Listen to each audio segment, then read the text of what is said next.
The condition of his valve was definitely severe. That gave the indication to proceed with the surgery. When Henry came from the Philippines, he was very troubled and quite anxious as to whether his valve can be repaired and whether it can be done without burdening him too much. That means through a minimal invasive access.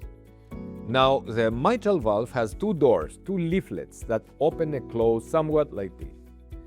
There is a front leaflet and a back leaflet, what we call anterior and posterior, respectively.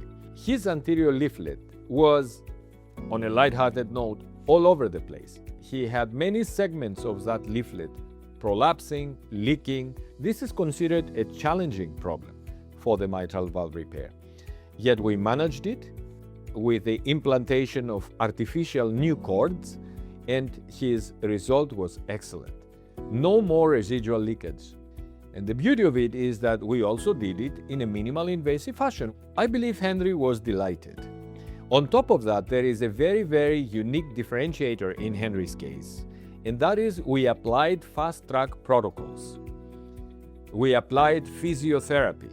We applied early mobilization and certain other measures, resulting in Henry staying in the hospital for only 3 days after his surgery. That is the future.